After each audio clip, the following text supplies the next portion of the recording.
Deschid acasă, mami, da?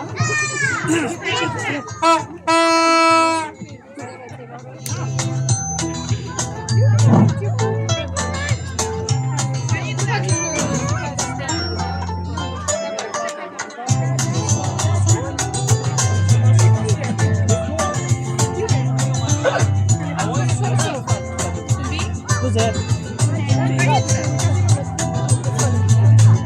Nu cred că garajul să nu. Nu, stai acolo, cu pădurică. Cu pădură.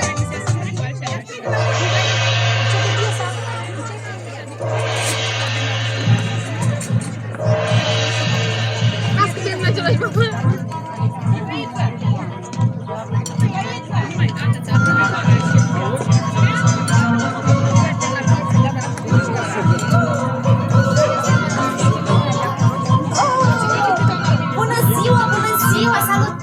Ce faceți, copii?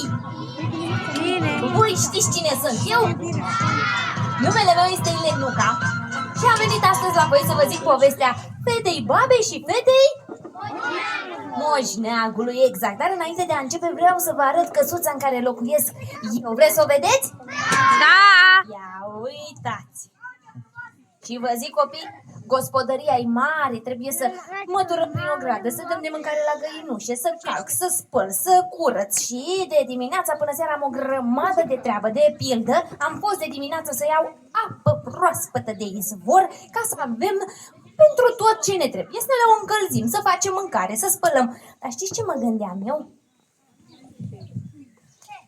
Până s-o trezi mamuca și o cheșița, ce-ați spune dacă v-aș cânta un cântecel și poate dansăm împreună? Că dacă s-or trezi ele mi-or da atâta treabă că nu mai apucăm să facem nimic. Ce ziceți? Vreți să dansăm împreună?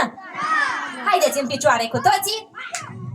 Ne punem mâinile așa, ca și cum am avea ilic, și dansăm ca la dansul popular, da?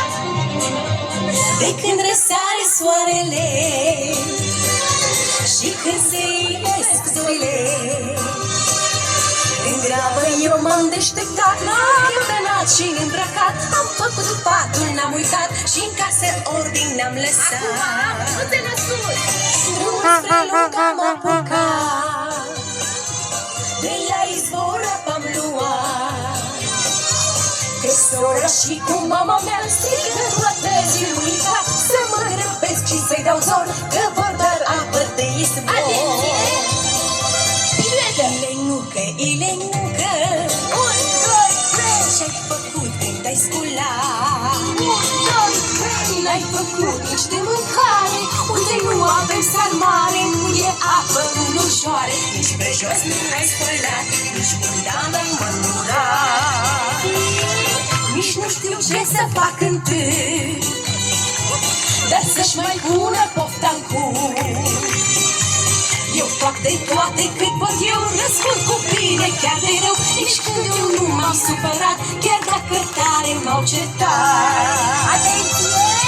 Ilenucă, Ilenucă, 1, 2, 3, nu ești bună de nimic. Chiar dacă le fac pe toate, ele vor fi supărate, toată ziua îmbufată, să mă mai certe un pic, să mă certe de nimic. V-a plăcut cântecelul meu?